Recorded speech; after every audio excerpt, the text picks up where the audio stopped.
जय माता की।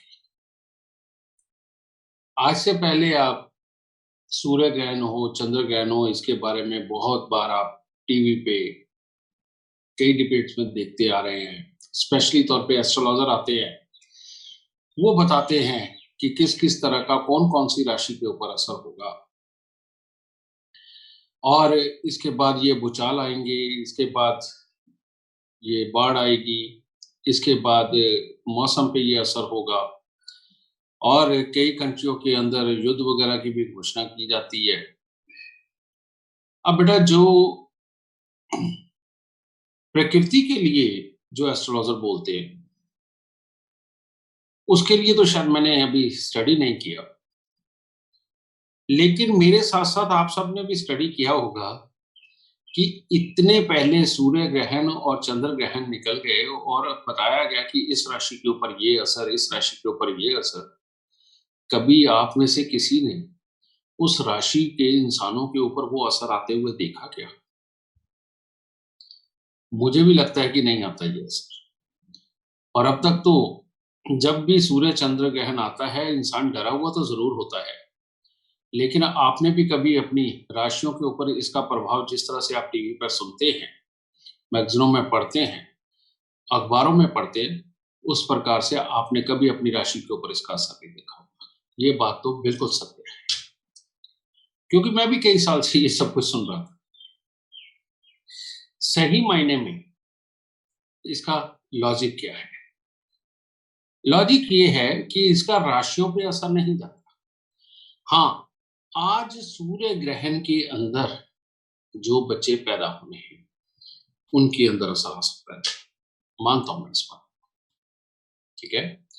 और आज ही जो बच्चे नए पैदा हो रहे हैं, उनकी बॉडी में क्या जाने वाला है, क्योंकि पैदा होते ही प्रभाव ग्रहण करता है, बाहरी माहौल का प्रभाव ग्रहण करता है हमारा शरीर, तो उस वक्त में कुछ असर होता है, लेकिन राशियों पे नहीं होता है। इसीलिए आप सबको अपनी अपनी राशि को लेकर के चिंता करनी छोड़ देनी चाहिए।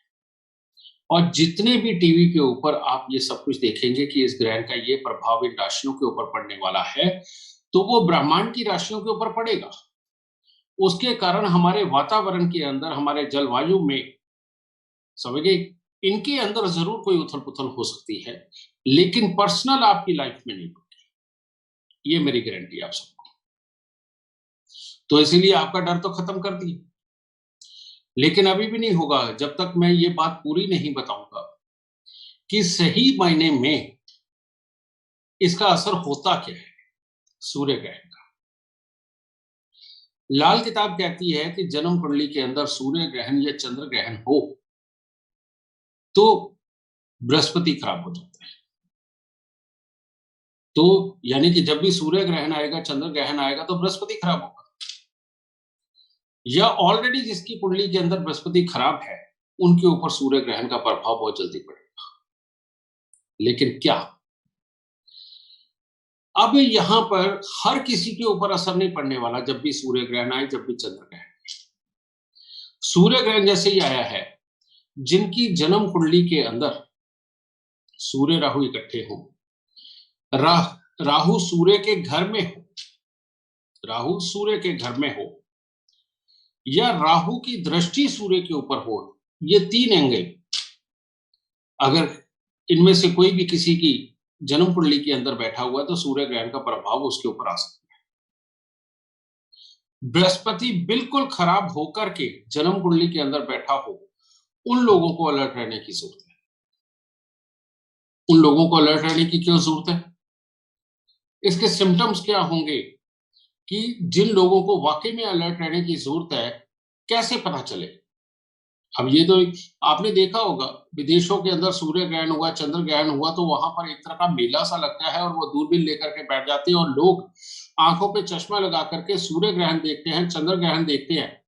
उनको कोई असर नहीं होता, उनको कोई असर नहीं होता। और जब उनको असर ही नहीं होता, तो ये जो मॉडर्न जमाने के लोग हैं, ये कैसे माने कि असर कुछ होता है? समझिए ना। तो सही मायने में जब तक हमें पूरी साइंस ही नहीं पता, तब तक हम इनको अलग अलग आंक नहीं सकते। और अगर आंक नहीं सकते, तो मॉडर्न जमाने के जितने भी बच्चे हैं, हमारी नॉलेज की कमी की वजह से हम एस्ट्रोलॉजरों को गलत भी बोलेंगे, क्योंकि टीवी पे बैठ के बहुत बड़ी बड़ी बातें बोलनी पड़ती हैं सबको। लेकिन आपको ये सोशल मीडिया के माध्यम से आज एक ज्ञान देता हूं बेटा, कि जिनकी भी कुंडली के अंदर सूर्य ग्रहण है, बृहस्पति खराब है, उनके सिम्टम्स ये होते हैं, उनको गुस्सा बहुत जल्दी आता है, चिड़चिड़ी बहुत जल्दी होती है, कई लोग पूरी तरह से जिद पे अड़ के काम करते हैं, घर में भी कलेश डाल के रखते हैं, जिनके घरों में मियाँ बीबी के सुखों को लेकर के दिक्कत है, आपस में आए दिन लड़ाई रहती है, जिनके घरों में बुजुर्गों की इज्जत नहीं की जाती, वहां बृहस्पति खराब होते हैं, जिनको जुकाम साइनस की दिक्कत है, जिनको सर्वाइकल की दिक्कत है, जिन लोगों को किसी भी तरह की एलर्जियां होती हैं, जिन लोगों के किडनी और लीवर के अंदर प्रॉब्लम आई हुई है, बेटा इन सब का बृहस्पति खराब है, और कहीं ना कहीं राहु मिक्स है, एक ये वाला हिस्सा। तो इन लोगों को वाकई में सूर्य ग्रहण के अंदर हमेशा घर के अंदर हवन, यज्ञ, पूजा पाठ करते हुए ये वक्त बिताना चाहिए। अभी आपने ये कोरोना काल के अंदर भी मेरी जो वीडियो निकली थी कि कोरोना से कैसे बचा जाए, उसमें मैंने कहा था कि अपने घर में होम करें, हवन करें, यज्ञ करें, उससे जीवाणुओं का नाश होगा, कीटाणुओं का नाश होगा। और जब सूर्य ग्रहण होगा उस वक्त में वाकई में बहुत तरह के कीटाणु बढ़ जाते हैं। इसीलिए हमारे शास्त्रों में भी लिखा है कि सूर्य ग्रहण के बाद स्नान जरूर करना चाहिए, सूर्य ग्रहण के दौरान कुछ खाना पीना नहीं चाहिए, सूर्य ग्रहण के दौरान व्रत का पालन करो, जप का यानी कि अपने शरीर को शांत रखो और जप का और पवित्रता का पालन करो। उस वक्त में संभोग प्रक्रिया में नहीं जाना चाहिए, उस वक्त में उतावले नहीं होना चाहिए, समझे। अब जो मैंने आपको शख्स बताए हैं कि जिनको ये तकलीफें हैं, इसमें सबसे बड़ी तकलीफें कौन सी है? बृहस्पति और राहु और सूर्य की खराबी क्या क्या देते हैं। जिन लोगों में के मुंह में हर वक्त पानी बनता रहता है, उनको घूंट की तरह अंदर निकालना पड़ता है, उसका सूर्य खराब होता है। जिनकी आंखें, दोनों ही आंखों में दिक्कत है और आए दिन उनको डॉक्टर के पास अपनी आंखों का चेकअप करवाने जाना पड़ता है, उनका सूर्य खराब है। जिन लोगों के अंदर सहन शक्ति बिल्कुल नहीं है, उनका सूर्य खराब है। जिन लोगों के यहां मैंने बताया कि किडनी लीवर में दिक्कत है, फेफड़ों में दिक्कत है, श्वास की तकलीफ है, जिनके फेफड़ों में पानी भर जाता है, यह सबका बृहस्पति खराब है, ठीक है। और जिनको भी किसी भी तरह की एलर्जी, साइनस वगैरह की दिक्कत है, डस्ट एलर्जी हैं और ये स्किन की प्रॉब्लम हैं, इन लोगों को एलर्जियां ये राहु के कारण होती हैं, इन लोगों को जरूर डरना चाहिए। और इन लोगों को वाकई में सूर्य ग्रहण के दौरान खाम खाई के समझदार बन के बाहर निकल के अपने आप को साबित नहीं करना कि इससे कुछ नहीं होगा, ऐसा कुछ नहीं साबित करना, ठीक है। और ये वाकई में प्रभाव डालेगा, पर इन्हीं लोगों पे डालेगा, और ये किसी भी राशि के हो सकते हैं, किसी भी लग्न, किसी भी राशि के ये लोग हो सकते हैं। इसलिए राशियों के ऊपर जाकर के अपनी कुंडली चेक करने की जरूरत नहीं है, मैंने आपको डायरेक्टली बता दिया कि किन लोगों के ऊपर प्रभाव होगा। इसके अलावा अब हम काम धंधों की तरफ आए। बहुत से लोग कहते हैं फलानी राशि के लोगों पे काम इसका इम्पैक्ट पड़ेगा, फलाने काम पे पड़ेगा, ये चीज के ऊपर इम्पैक्ट पड़ेगा। नहीं, ऐसा कुछ नहीं, किसी काम के ऊपर कोई इम्पैक्ट नहीं पड़ेगा, किसी के। लेकिन पड़ेगा, कहां पड़ेगा मैं बताता हूं। राहु जब भी सूर्य ग्रहण बनाता है, बृहस्पति खराब होता है, ये मैं आपको बता चुका हूं। जो लोग भी टैक्स की चोरी करते हैं, जिनका धंधा यही है टैक्स की चोरी करना, जो लोग अफसरों के साथ साठगांठ करके रिश्वत ले दे के काम करते हैं, जो लोग स्मगलिंग करते हैं, जो लोग नकली माल बना करके बेचते हैं, जो लोग किसी भी तरह से मिलावट का काम करते हैं, ये सब बृहस्पति खराब के काम, ये सब बृहस्पति खराब के काम है। और बृहस्पति को पापी ग्रह ही खराब करते हैं या सूर्य ग्रहण खराब करते हैं, ठीक है। और इसके अलावा जो लोग सुनार का काम करते हुए ज्यादा खोट मिला करके अपना सामान बेचते हैं। जो लोग इंसानों को बेचने का काम करते हैं, कई लोग बच्चों को उठा करके बेचते हैं, कई लोग औरतों को बेचते हैं, इन लोगों को बृहस्पति खराब होता है। इन सब के ऊपर सूर्य ग्रहण का असर पड़ने वाला है। इन लोगों का सूर्य ग्रहण के दौरान अगर इन लोगों ने अपना बचाव नहीं रखा और उस वक्त में ये खुलेआम घूमते हैं वातावरण में, तो इनकी बुद्धि बंद हो जाएगी, याद रखने की क्षमता कमजोर होगी, अपने आइडिया बनाने में कमजोरी आएगी, और ये लोग कहीं ना कहीं कोई ना कोई ऐसी गलती कर देंगे जिसके चलते हुए अगले 3 महीने के अंदर अंदर इन लोगों का चाहे काम खराब हो, चाहे पकड़े जाए, या कोई सजा गए प्रावधान बने, या किसी भी तरह से आपस में लड़ाइयां हो, यानी कि टोटली मिला के इन लोगों के काम के ऊपर बुरा असर आ गया, इन लोगों पे असर आएगा, समझिए। इसके अलावा जो सुच्चा साफ अपना बिजनेस कर रहे हैं, राशन की दुकान कर रहे हैं, सुनार का काम कर रहे हैं, या जो लोग कपड़ों का काम कर रहे हैं, या और किसी भी तरह के व्यापारी, लोहे के व्यापारी, या किसी भी चीज के, और सिर्फ सिंपल सुच्चा काम कर रहे हैं, बेटा उन लोगों को 1% भी डरने की जरूरत नहीं है, समझिए। सूर्य ग्रहण से, सूर्य ग्रहण बेईमानी, चोरी, धोखा, सरकार से टैक्स की चोरी करना, सरकार से छुपा के करने वाले जितने काम हैं, ये सब लोगों को सूर्य ग्रहण से जरूर बचना चाहिए। तो आप सबको मैंने सिंपल वे में समझा दिया कि किन लोगों के ऊपर सूर्य ग्रहण का असर होगा और किन लोगों के ऊपर सूर्य ग्रहण का असर नहीं होगा।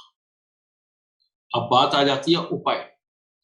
भाई सबसे पहला उपाय तो यही है कि मैंने जितने सिम्टम्स बताए हैं, उन सिम्टम्स में से जिनको भी ये चीज है, तकलीफ है, उन लोगों को सूर्य ग्रहण शुरू होने से लेके खत्म होने तक अन्न भी ग्रहण ना करे तो ज्यादा अच्छा है। व्रत में रहे, जिस भी भगवान देवी देवता को मानते हो, थोड़ी देर उसका, थोड़ी देर बाद 5-5 मिनट के लिए उसका नाम ले, उसका ध्यान करें, ताकि आपका शरीर बिल्कुल शांत रहे।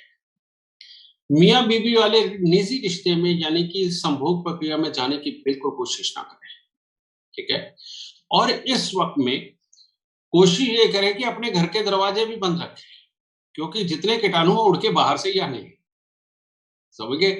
तो वहां पर भी रखें। अपने घर के अंदर हो सके तो सूर्य ग्रहण शुरू होने से पहले ही अपने घर के अंदर आप एक यज्ञ करें, जो कम से कम 20-25 मिनट, आधा घंटा चले।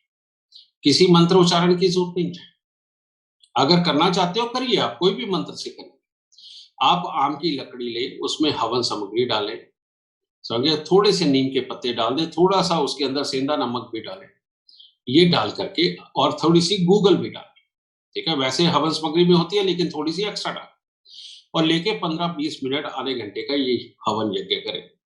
और करने के बाद आराम से बिल्कुल पवित्रता के साथ अपने घर के अंदर बैठे, नॉर्मल बातचीत करें, उतावलेपन वाली कोई बातचीत ना करें। और जब सूर्य ग्रहण खत्म हो तो सबसे पहले इन लोगों को स्नान करना चाहिए। स्नान करने के उपरांत फिर इनको कोई भी ऐसी चीज नहीं खानी चाहिए जो ऑलरेडी ग्रहण के दौरान बनी पड़ी, समझ गए।